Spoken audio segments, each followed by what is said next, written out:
Well, the rugby league community has rallied around Rabbitohs star Latrell Mitchell after he was racially abused during last night's NRL game against Penrith in Sydney.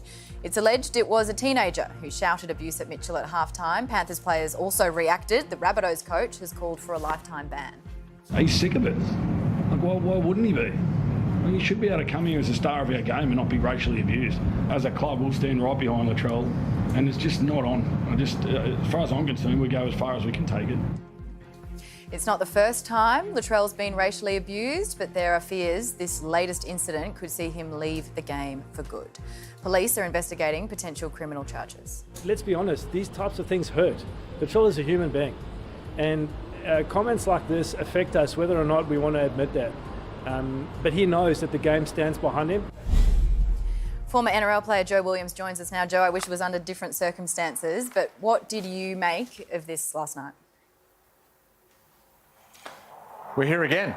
You know, that's the challenging thing about it, is that it seems like year after year we have the same conversations, and when there's no accountability for racism, in whether it be in sport or whether it be in community, it opens it up for people to continue to do it. You know, if there's no harsh punishments around those sort of things, then, you know, what's a slap on the wrist going to do?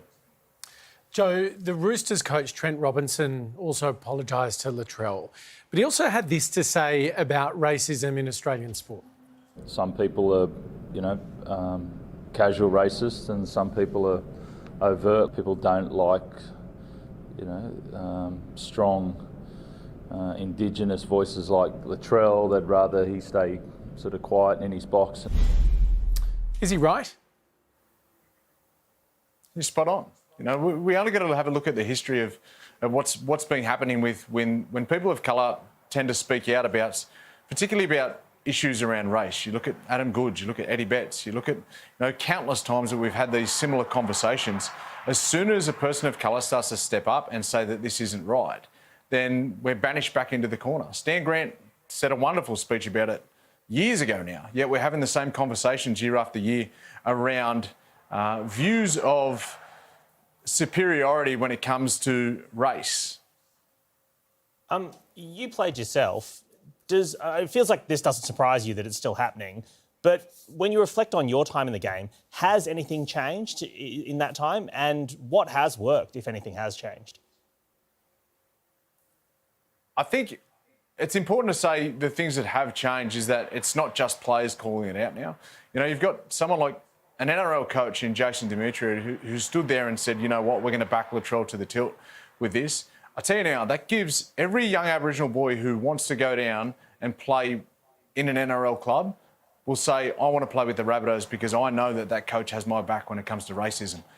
Have we seen other coaches probably shift a little or not make as strong a stance? Of course we haven't seen that. We haven't seen those sort of big statements from anyone at a higher level when it comes to the top end of sport. You know, there's a real opportunity now for the NRL, particularly when we're talking about bans and so forth. There's a real opportunity for the NRL to really stamp in and say, you know what, we're not going to accept it. Because if it's happening year after year, what we ignore is what we accept. If we've been ignoring these sort of things, you know, and when I say ignorance, I say that there's no tough punishments about it really. When we're ignoring these type of things, they're going to continue to happen. And you know what? We're sick of it continuing to happen. We're having the same conversations year after year, season after season, code after code, around the same things of racial issues. Well, I guess to that point, Joe, I'm interested to know what you think of the calls for lifetime bans. Do you think they really work? Well, we don't know yet because no one's done it. You know, there's no accountability on racism. You know, we stand there and we cop it. And I'll tell you now, every single Aboriginal person who's ever been subjected to racism or had conversations around race has sat there this morning and said, I know exactly how Latrell's feeling. Every single one of the people that I spoke to about it today, whether they be sports people or people that I work with, have said, here we go again.